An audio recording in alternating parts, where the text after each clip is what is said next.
I'm Allison. Welcome to Day Drinking with the Dragon. It is a Monday here in Kansas when I am filming this. Let me get situated.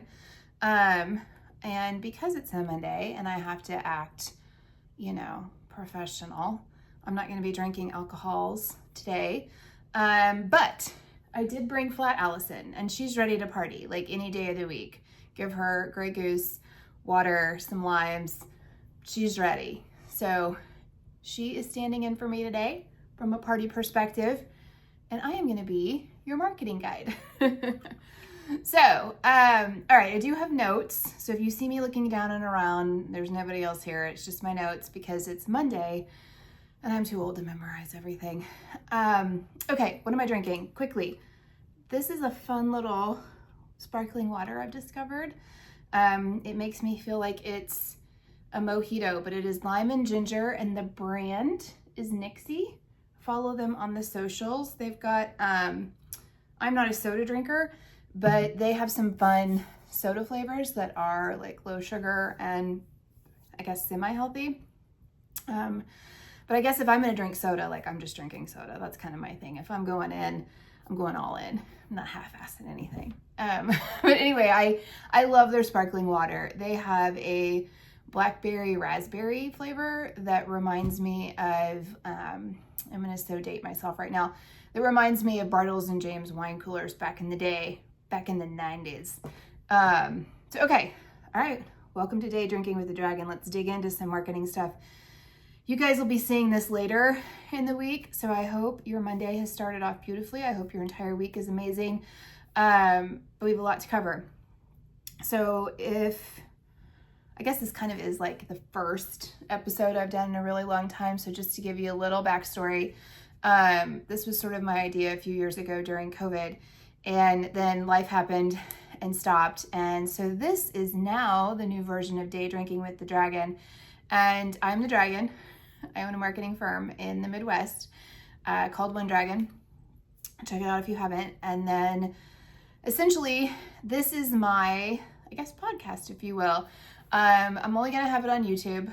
It's gonna be video. So the goal here really is to talk marketing, to have a little fun, to share knowledge, and to learn from one another. So this week, I've got some hot topics. We're gonna talk about the Consumer Confidence Index.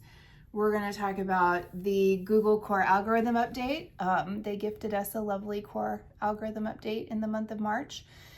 And it is completed now, and we get to see where things are falling. And if we, as marketers or SEO peoples or business owners, we get to see how the chips have fallen and what we have to do to get our rankings back. So we're gonna talk a little bit about that. I have some fun stuff. If you know me personally, you know I'm a nerd, like across the board a nerd. I'm a literature nerd, I'm a movie nerd, I'm a marketing nerd, I'm a history nerd, just a nerd.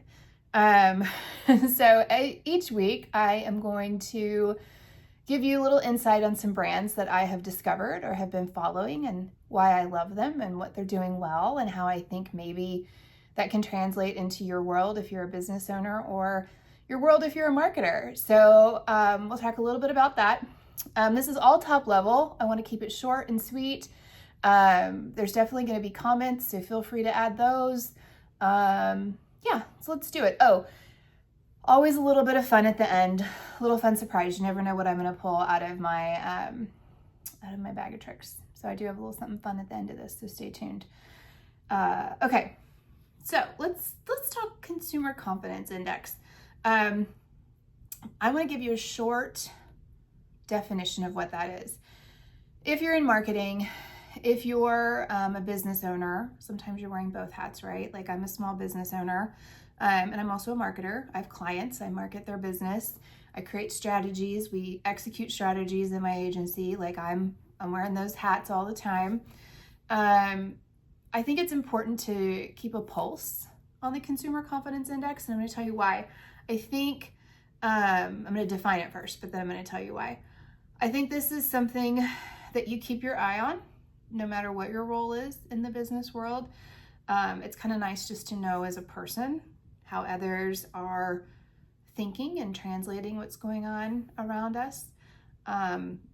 But anyway, let me define this. So if you Google, and I'm just going to do it, it's not super fancy today, guys. Let's talk about what it is and how it came to be real quick. So I just did a simple Google search, and I'm going to read what Google tells me. It's very top level. If you want more information, I would encourage you to really dig in. The Consumer Confidence Index is a monthly survey conducted by the Conference Board that measures the level of optimism or pessimism U.S. consumers have about the current and future state of the economy and influencing their spending habits. So how the economy influences their spending habits now, 90 days from now, 6 months from now, this year, kind of where we're at in that space, which for us as marketers is extremely important, and also as business owners, right? Like, we want to know what the consensus is. It's a survey. It's going to be very top level, right? But it's still good information to have. A little backstory on it, and I just looked this up myself. I knew it was pretty prevalent in the 80s during the Reagan administration, and I had kind of thought that that's when it started, but no, it had started earlier than that. So it began in 1967.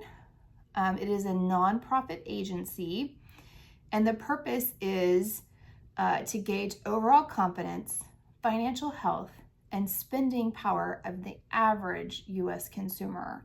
So I think that's the key, right? The average U.S. consumer. We're going to have people in demographics that are higher and lower, probably feeling a little different than the data we're going to take a peek at today. If you're affluent, if you make over $150,000 a year, you probably aren't feeling the pinch. If you're younger, this might be the first time you've been in a situation where there's some chaos going on in the world. And I feel like now, just as a human, every day I wake up, there's something new, that has some shock value. And you're kind of like, oh, what the hell? Gosh, what today? What the fuck do I have to deal with today? Disclaimer, I do swear. Hopefully you guys are cool with that. If not, this might not be your, I might not be your person. Anyway, I do think it is, it's a data point, right? As marketers, we're looking at data all the time. We're looking at clicks and impressions and view through rates, and we're looking at brand awareness statistics, and we're looking at trends. And I mean, the list is on and on and on. This is another data point. And I do think this data point helps with planning strategy. So, a couple of things. Consumer Confidence Index. This is the third time it's fallen. So the report comes out at the end of every month. I'm going to link the Conference Board's website on this post. You can look kind of through it. It's a very quick read. Looks like the next release for them is Tuesday, April 29th. So literally almost 30 days from right now, we'll get another pulse. There's some really good data in here that I'm not going to cover just because it would take me forever to do it. But I think the one thing, if you are going to get on this link, definitely check out the graphs at the end, and I'll tell you why here in a minute. I think it's extremely interesting to look at present situation and expectations index now versus in the pandemic. Spoiler alert, the expectations index is actually lower than it was in 2020, which is kind of a red flag, maybe a pink flag. Like, it's something I'm going to keep a pulse on. So, okay, I jumped ahead a little bit. Let's talk about what all this stuff is. So now you know what the Consumer Confidence Index is. You know why I think it's important. You know where it came from. The baseline is 100. So in 1985, I think that's when that was established during the Reagan administration. So 100 is kind of like life's good, right? We feel good. We're pretty confident. Things are trucking along. And then if it goes above 100, life is super good. And if it goes below 100, we're kind of, what the heck's going on sort of vibe. So it has fallen 3 consecutive months. It started in January when the new administration took over. And as we all know, regardless of party lines, and you're going to hear me say that again, because it does not matter who you support. This is the economy. So this is extremely real. And this is what we're dealing with right now as marketers and as business owners, regardless of who you voted for. It is irrelevant. This is our situation. So 3 months in a row, we've had drops. The March results were down another 7.2, which is pretty close to what it dropped in January. I want to say it dropped in January about that. Then it dropped 5 points in February. Now we're another 7.2. We're at 92.9. So lower than our 100 baseline, which is kind of a pink flag, right? The present situations index, which is part of this report and is kind of cool. This is really consumers' feelings on current business and labor market. So if you're a business owner, are people still spending money? If you're looking for a new job, do you feel like that you've got opportunities? That's that present situation. Like, how do I feel right now? Can I change my job? Are clients coming in the door? Do I have a pipeline if I'm in sales? Like, all of that's relative, right? The expectations index fell 9.6 to 65.2, which is a 12-year low. That's probably, for me, a red flag in this one because, let me tell you why. Expectations index is exactly what it sounds like. It's what we expect moving forward in the short term. And the short term can be this year. That's kind of how I look at it. I know some people would argue that the short term is a 90-day deal. I am going to say it's the rest of the year, right? We're getting ready to approach April. If you're watching this, because I'm probably not going to get it out until April. We're in April, right? We're in month 4. We're in Q2, and people have expectations of what's going to happen to them this year. And I'm just going to read my notes real quick. Consumers' short-term outlook on income, business, and labor market. Do they think they could get a new job in 6 months? Do they think they'll get a raise this year when they get their review? Do they think inflation's going to go up? All of that affects consumer behavior. All of that affects traffic in your clients' locations. All of it affects spending habits. It really does affect everything that we look at from a marketing perspective. So if you're in the marketing world and you're working with national clients, that's going to look a lot different than if you're working with local or regional clients, right? National clients tend to move slower, tend to hold on to hope a little bit more, tend to just want to put a Band-Aid on it. In my experience, it has been those medium-sized businesses and small businesses who are local and regional who move a little bit faster when consumer behavior starts to change. I'm working with a client right now, and we had a great January and February. We were comping last year's numbers. March just tanked, and I think it took us a minute to feel it.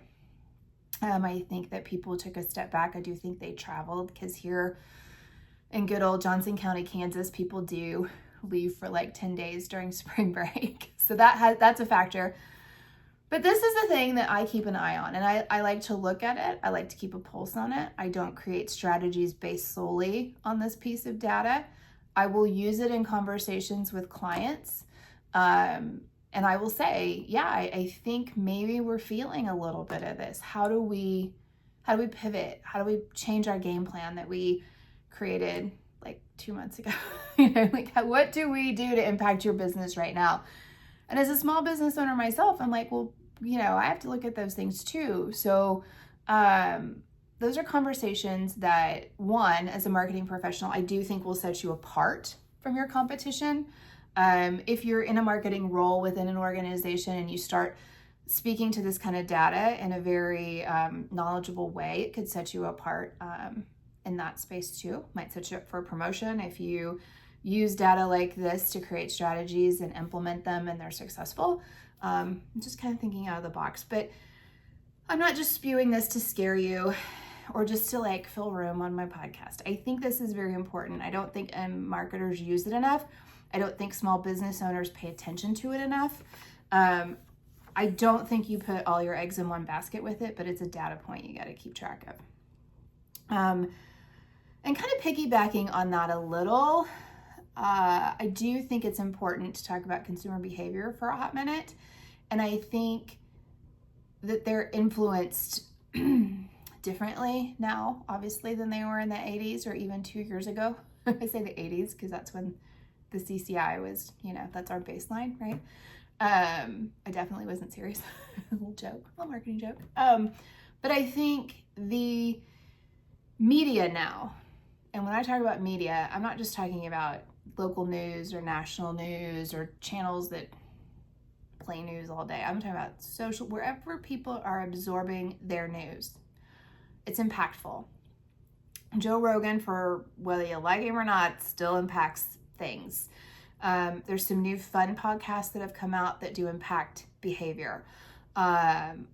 There's news like MSNBC and Fox. They are on two extremes.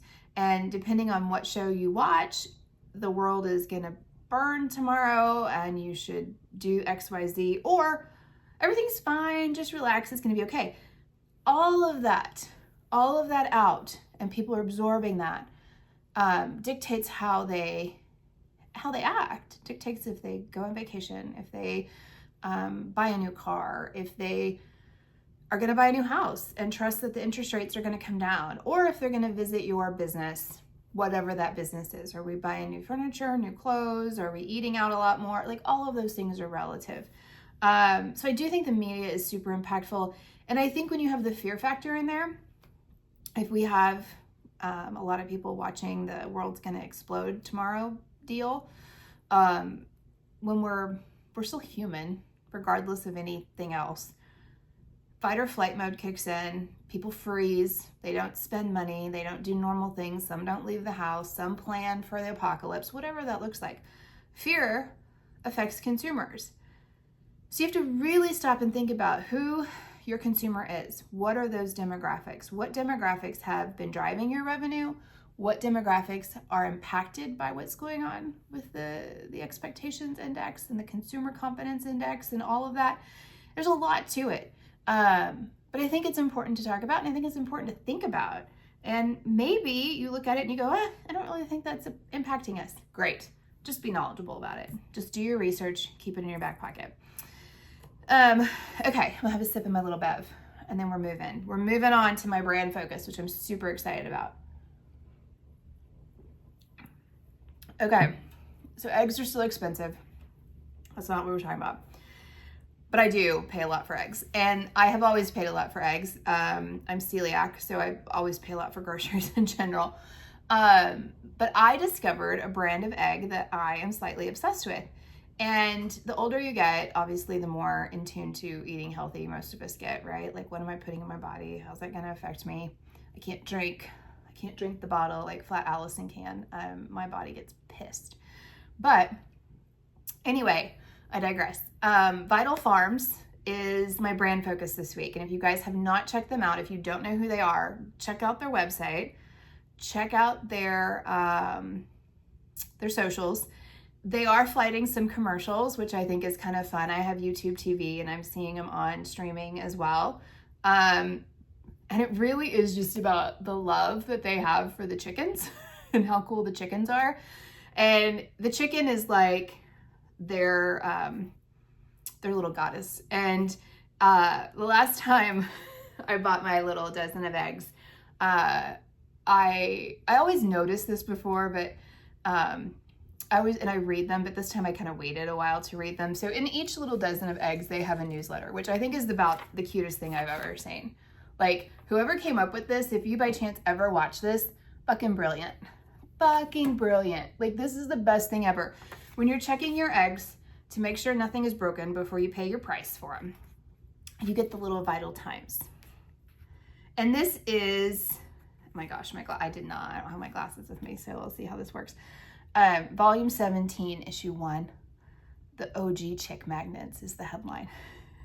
Farmers who fostered their lifelong passion for raising chickens.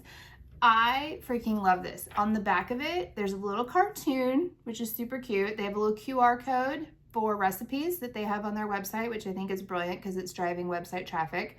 And then they have a bird of the month, which I don't know about you, but I'm all about animals. Like right now, my social media feeds are full of like penguins and lions and cheetahs and anything that makes me happy. So seeing the bird of the month is like bonus when I'm buying my eggs. And this is Noble Nadia, and she stands proud in the pasture and her feathers are glowing in the sun. Love it. Whoever's doing this, fucking brilliant. Keep doing it. It's amazing.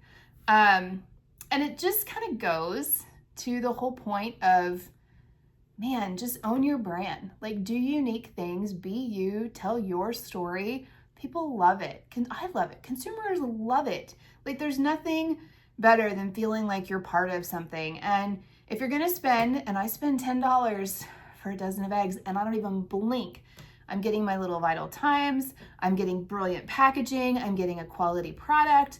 I'm super happy about it. I just last week bought blue eggs, which I've never done before, but the sweet guy at the grocery store was like, try the blue eggs. They're blue, but they taste the same. I'm like, okay, who knew I was gonna get that excited about eggs? Not me. But all right, check them out, follow them on social, they're adorable. If you need inspiration for your brand on how to step up your brand, elevate your brand, you want some creative ideas, go look at their website, look at their media. Like, they've really nailed it. They've nailed it on so many levels, from logo to messaging to, like, you can even watch the chickens on their website, which I have done. Like, you can watch them walk around. It's phenomenal. All right, drink break.